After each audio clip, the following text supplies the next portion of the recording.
Isang magandang araw, mga boss amo. Sa tuktok ng isang bundok na napapaligiran ng mga subdivisions at malls, ay may isang puting bahay na tore na ang nagbabantay ay ang mga higanteng kanggals.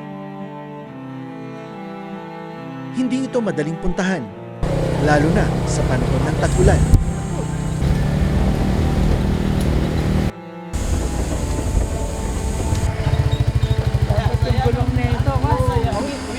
Malupit, sir, ah. Experience eh. Malupit. Mahirap daw pababa. Ganda dito ah. Ngunit dahil sa gusto kong makita ang mga aso at ang kanilang pamumuhay, ay walang ulan at walang maputik na daan ang makakapigil sa akin. Ngayong araw, alamin natin ang istorya ng mga kanggals sa bundok. Nandito tayo ngayon sa napakagandang kapaligiran sa paanan ng isang bundok, at sa tuktok ng bundok na ito ay matatagpuan natin ang hindi lang isang kanggal. Merong mga around 9 to 10 kanggals na yun ang pupuntahan natin. Pero bago natin puntahan yun, kailangan nating akyatin to gamit ang ATV. Kaya ito ang aking itsura ngayon. Wala pang kaputik-putik, pero tingnan natin mamaya hanggang sa makaakyat tayo sa taas. Mukhang padating na yung aming service. Yun! Woo! Para! Okay mga boss, so nandito na yung isang service namin. Kasama ko ngayon si boss. Pakilala ka. Ako si Jake. Si Jake ang aking piloto. Hindi kasi makakakyat doon ng ang van, no? Madulas. Masyadong madulas. Nag-uulan pa.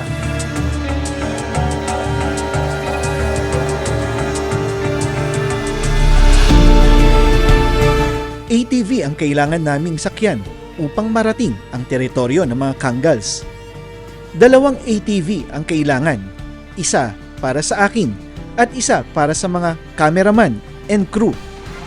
Pero may konting problema, nasira ang isang ATV. Kailangan pa ng isang service, yung isa lobat, pero ito, tinan nyo naman yung parating niya. Tunog pa lang, akala mo tangke na, exciting.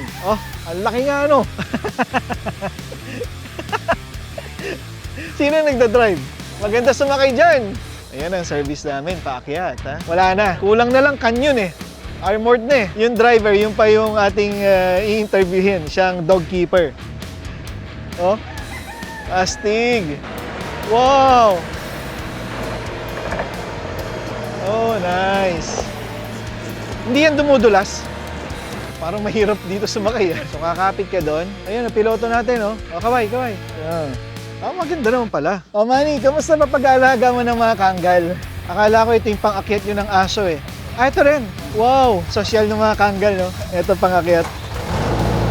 1 kilometrong baku-bako at matarik na daan ang kailangan naming bagtasin upang marating ang puting bahay na tore. Walang pangamba ng balaho dahil isang malatangking pangyera ang sinakyan namin. Kakaiba ang karanasan na ito at hindi ko ito malilimutan. Ang lahat ay para lang makita ang mga asong kanggals.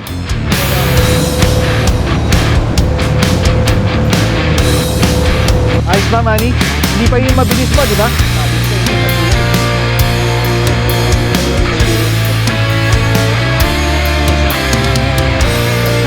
Morning! Yan, Hindi mo pa rin kilala si Rodel ngayon? Hindi pa rin? Shout out, ano pangalan mo, sir? Si Boss Nestor. Anong trabaho mo dito? Hayahay. Lagot, hayahay. At pagdating namin sa tuktok, ay inalam ko kaagad kung ano ang laman ng puting tore at kung nasaan ang bahay ng mga kanggals. Okay mga boss, so pag tininan mo yung drone shot ng property na to, ito ay tinatawag nyo, anong tawag nyo dito? Tower? O white tower, ganun ba? Ito yung tower. Imagine mo yung bundok na ganyan, tapos meron pang tower sa gitna. Ito yon. At makikita nyo dito, 360 view ng paligid. Ang maganda dito, ito yung kennel. Yan, nandito yung kennel. Boom! Isang mahabang kennel. Nandyan yung... Ilang kanggals nandito, Manny? 7, sir. So, nandito yung 7 kanggals na makikita natin mamaya. At pag umikot ka dito, Manny, sama mo ko. So, dito tayo nang galing kanina, no? So, dito tayo sumakay sa sasakyan na to. Ayan, no? Diyan tayo sumakay, then pababa yan, gano'n. At dito, mga boss, hindi lang aso ang giant, pati lamok, oh. Yan sir, Hindi. insekto yan sir eh. Ah, insekto ba to? Hindi to lamok? Lamok din yan sir. Oh, ano yan? Anong kinakain yan? Dugo? Baka maubos yung dugo mo dyan, pre. O, dito, yan, sa 360 degrees.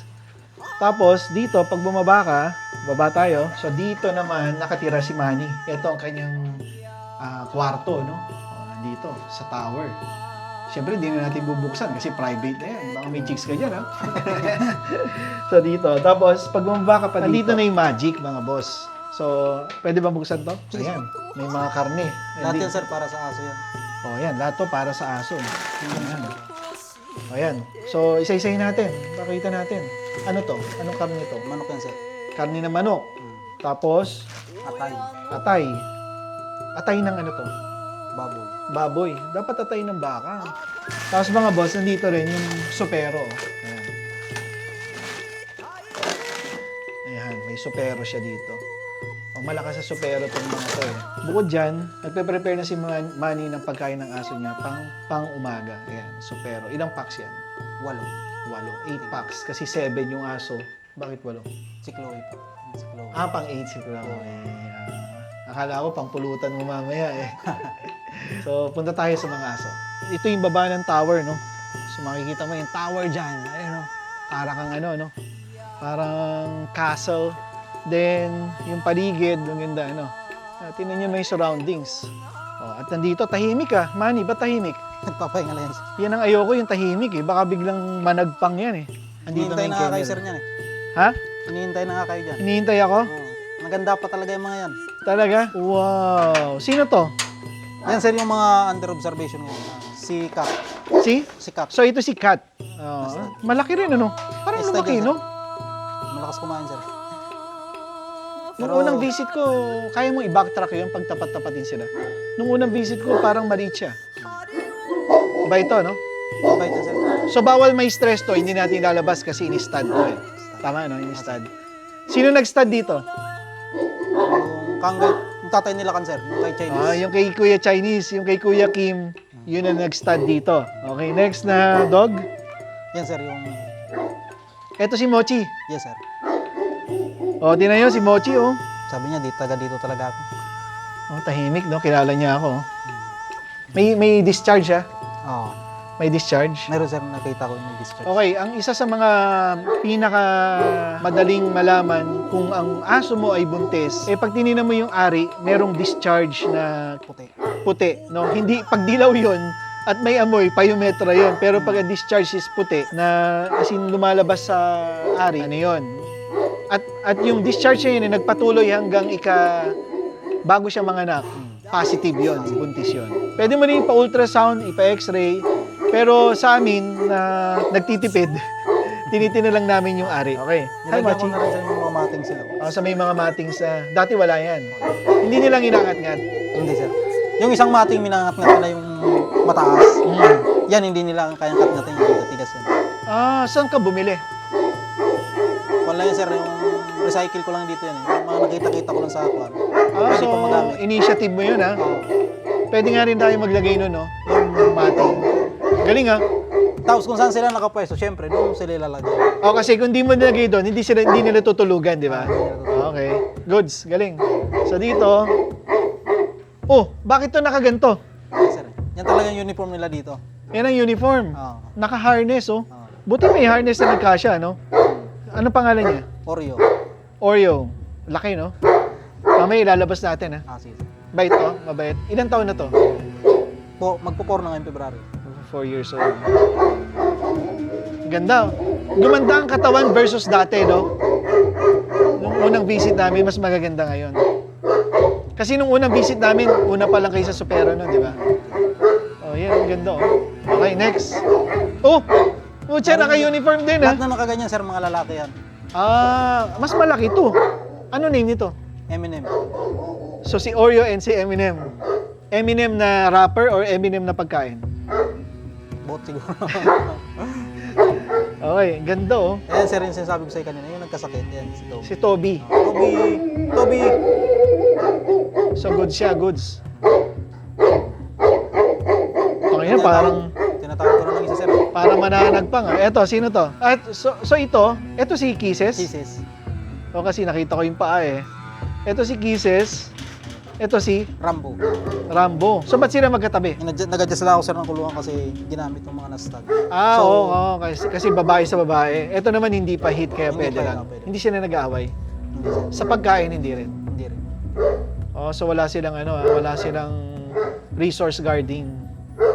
Pero pag naging hit yan, ito, lalo to, makonto eh. Oo. Oh, labas natin. Sige, sir. Sige. Doon tayo sa medyo maliit, papalaki. Lalagyan mo ng leash, ha? Baka palabasin mo lang na walang leash, ha? Hahawakan natin yung mga kanggal ni Manny. Tapos kung kagatin tayo, edi kinagat tayo, di ba? Ganun talaga eh. Magsimula, saan ako magsimula, sir? Si ano muna?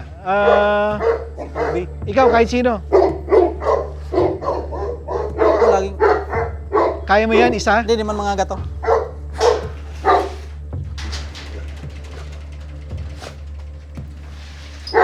Okay, so ito ay, ano pangalan niya na? Eminem. Eminem. So Eminem, ang laki, oh. Lapit mo sa akin, ha? Malaki, no?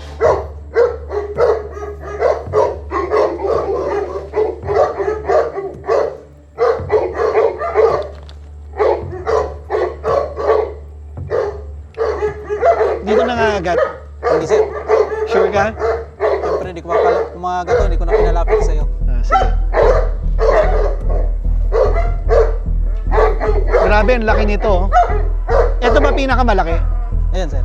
Hindi ko alam yung tatay nila o yan. Yung nga lang, meron siyang ay, Hindi, sir. kala ko kagatin ako, ah. Meron siyang Alam mo yun, kahit may experience ka na humawak ng giant dogs, ano ka pa rin eh, syempre hindi mo kilala, kaya kung minsan meron ka pa rin konting kaba sa dibdib. Pero kailangan mo lang maging, alam mo yun, bumalik sa pagiging calm state para kumalma rin sila, kagaya nito. Ang gusto ko ipakita yung pakita mo yung hygroma. ano yan, laman na yan. Laman na yan, sir. Pero sabi naman ng advice ng vet, kung di naman daw nakakapekto sa Oo. sa tuhod niya, sa paggalaw-galaw niya, walang kaya hindi na i-opera yun. Pangit lang tingnan aesthetically, pero pwede na nga naman. Pero kung titignan mo, ito yung gusto nating ang knowledge dito. Bakit ba nagkaka-hygroma? Ano sa tingin mo bakit? Doon sa paghiga nila, sir. Oo. Diba, lagi yung kaliwa. Siguro pag umiga siya, sir, laging kaliwa. Nakukuha niya sa pader. Ano yun? Hindi yun, kung minsan, akala nung iba dahil lagi nakakulong. Pero hindi. Hindi dahil doon. Meron talagang mga aso na pag humiga, yun lang lagi ang ginagamit. Kaya yun ang nagkakahygroma. Eminem, Pero ganda lang. sabi naman ng vet, sir, yung hygroma dyan, hindi naman daw namamana yan eh. Yeah, hindi to hindi to hereditary. Ayun, laki yun. Hindi sabi tayo. Ayan na, i-evo ko muna. Kasi Parang ang ganda yung, ang laki eh. Come on. Oh. Ang laki oh. Baka nga sinlaki nila kanto eh. No? Hindi ko alam, sir. Malaki man siguro sila kan, konting-konti. Pag Konti lang. pinagtabi mo, hindi mo na ma-identify kung Magkaiba sino. sila, sir, ng size ng katawan. Yung para sa kanya kasi pag ganun, Actually ito, mas malapad to. malapad daw. Mas malapad to kaysa Ilacan, mas makapal to. Baka ang ganitong tsura si Bulldozer paglaki. Siguro. You know? Bon, no? Mukhang. Kasi nung pinanganak to, kita ko na yung paglaki niya, yung parang sabi ko, grabe laki nito. Lalo nung papi pa yan, sir, nung walang hygroma, ang ganda niyang tingnan eh. Para siyang... Actually, yung hygroma na yan, pwede mo ipa-opera yan. Hawakan mo Pero- yung ulo, hawakan ko yung hygroma. Sige, sir. Baka lang bumaling eh. Ay, ano na? Talagang nakakaano. Laman na pala. Pwede yan, pero baka matagal ang recovery. Ano ang pangontra mo ng garapata? Siyempre, sir, yung kwan. Next guard.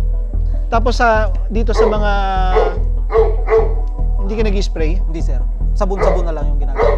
Ha? Mga sabon lang. Sabon. So wala kang garapata sa mga sides? Wala, sir, wala. Sulok-sulok? At saka hindi rin naman hindi malapitin sa strays. Saka walang mga stray dog dito, sir. O walang stray dogs dito eh. No? Ayun, Okay. okay. May stray dog dito na... Sige, sabit natin. Next dog. Oy, Sir Manny. Kaway ka muna sa camera. Hello po. Yan. Okay.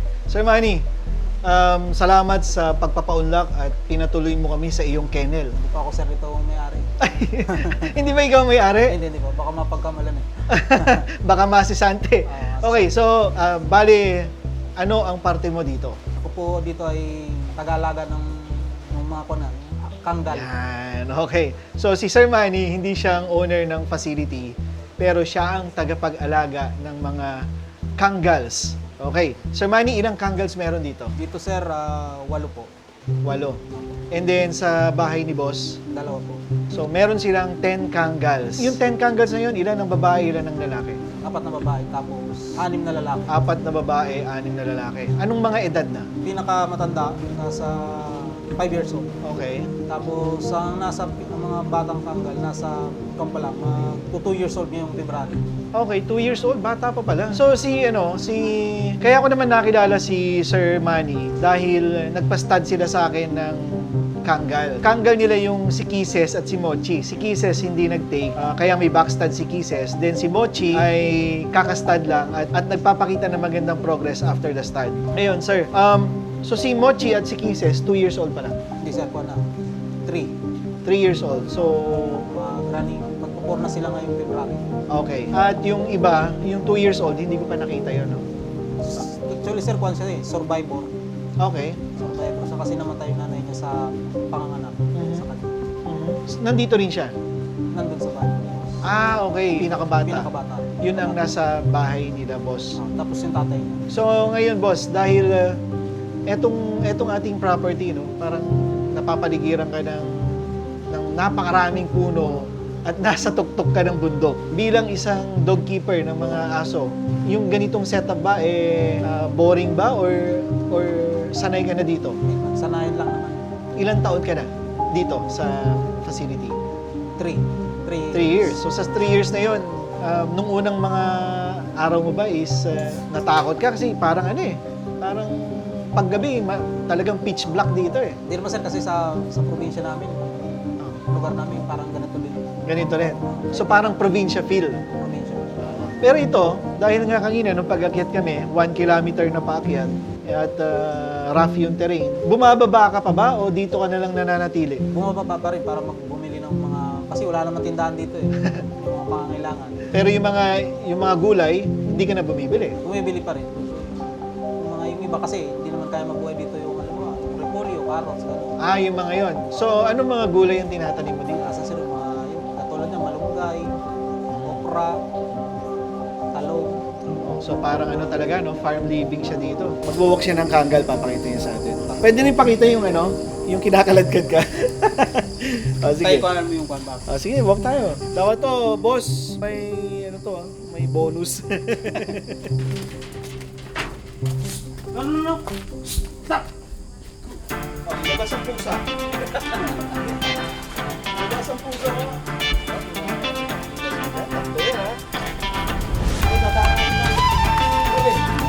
Baka naman 5 kilometro yung lalakarin, ha? 3 bundok. 3 bundok.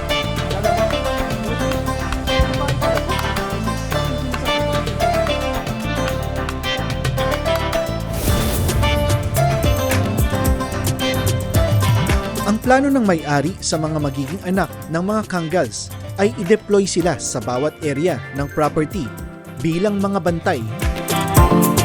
Sa ngayon, dahil ang lahat ay breeders pa, sila ay may routine gaya ng pack walks at yard time bilang isang pack.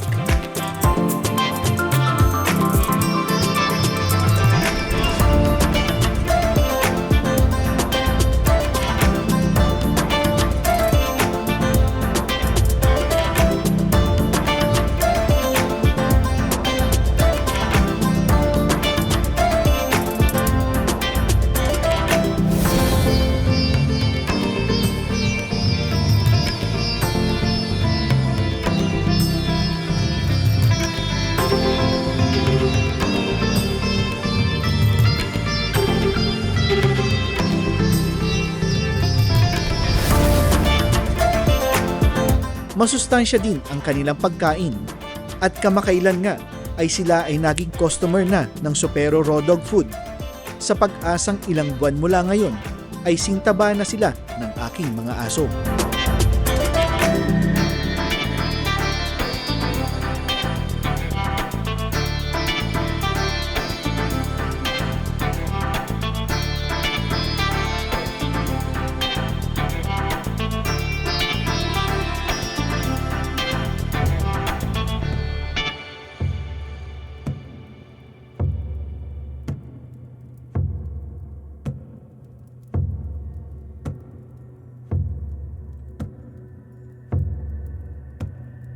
Ngayon, pag-usapan natin yung mga Kangals. Yung mga Kangals mo, ano to, imported ba siya or island-born? Ang imported dyan, sir, yung tatay nila, tsaka yung si Chloe. Ah, okay, Sila okay. yung talagang galing Turkey. Pero yung 7, yung 8, dito na pinanganak sa Pilipinas. Breeding nyo na yon. Breeding. So si Chloe, parang kung titignan natin yung kanilang family tree, yung imported na lalaki at babae, anak nila lahat itong mga nandito. Hindi anak ni Chloe, sir. Yung isa, yung namatay.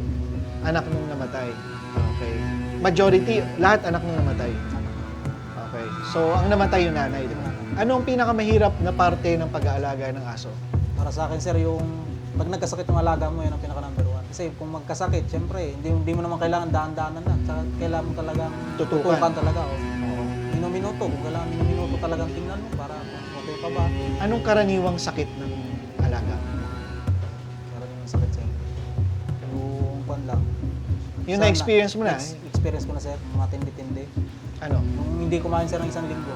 Hindi kumain na isang linggo? O, yun na siguro yung pinaka-matinding. Oo. Anong sakit? Kahit yung vet, sir, malaman ko ano ang sakit. Kasi kinuha na siya, sinirawan na nga eh. Kasi kung parang virus daw, kasi may injection naman ng parvo. At saka merong test kit para Test kit, malaman opo. kung may parvo siya or distemper. So, negative siya doon. Ang sa akin lang, nung nakuha ko, sir, nag-force feeding na nga ako nun eh. Wow. Kasi kung hindi mo force feeding, mamamatay talaga. Sino siya doon sa pack mo? Anong pangalan? Si Toby, sir. Toby. Ngayon, buhay pa siya. Buhay, sir. So, hindi alam kung anong sakit. Hindi nalaman, sir. Hindi kaya nabigo sa pag-ibig yan? Siguro, sir. Hindi. Sa aso kasi, ang equivalent, lalaki yan, di ba? Lalaki ako, sir. So, more or less, kapag meron nag-hit na babae, yung lalaki hindi kumakain. 7 to 10 days hindi kakain. Hindi kakain, sir. So, baka yun na naging sakit. Naging sakit, sir. Nung may suwero siya, ano ba siya? Masigla pa? Mahina, sir, kasi gawa nga, kahit yung tubig, sir, sinishirins ko na rin eh. Parang ayaw na rin uminom ng tubig eh. Puyat ka that Ako yan time. talaga, sir. Siyempre, nireport mo muna kay boss. Ni-report. Nireport mo kay boss, ano sabi ni boss? Pinadala niya sa vet. Pinadala niya sa Eh, bed. nung dinala namin sa vet, kinuha na naman yung nilaboratory, yung kinuha na siya ng dugo. In-x-ray pa nga. Oo. Wala naman problema daw. Wala nakita. At least, buhay siya. Buhay, sir. Sino na nga to? Si Oreo. Ano name niya? Oreo. Oreo. Laro agad eh, oh. Magkakapatid yan, no? Oo, sir. Talagang ano, naka-battle gear eh. Oreo. Abot mo sa, paabay mo ako. Sige, sir. Tapos bigla akong kinagat, no? Sakit pa naman kumagat ng mga to. Parang samurai pala ang kwan yan eh. Ngipin yan eh. Ngipin pa lang yun, yung mga bagang nila eh. Kasi na-encounter ko yun nung papakuan ako ng gamot. Mm. Sumagay yung kamay ko dun sa ngipin nila. Ay, grabing talim. Oo. Nakagat ka na? Hindi naman siya. Hindi ka pa nakagat. Ako nakagat na ako ng kangal. Ah, tanggal? Silakan. Pero Ano? bata pa silakan nun. Buti nga bata pa lang ako nung kinagat ako eh. Babait no? Magkapatid, di ba? Yung tatlo. Okay, next dog. Oh, brother. Naghahanap ako kung may garapata. Wala yan, sir. Pero parang nag-i-spray ka kasi maraming patay eh. Na, Yung langgam. oo, sir. Ano yung i-spray mo? Mga sabon lang yan. Sabon lang Sabon yan. lang, oh. Okay. Gaano kadalas? Minsan, mga once a week. Once a week. Okay.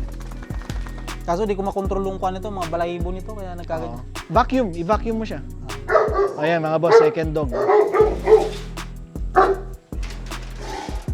Ito sir yung nagkasakit. Pero makon lang. So si Toby. Si Toby, sir. So ito si Toby.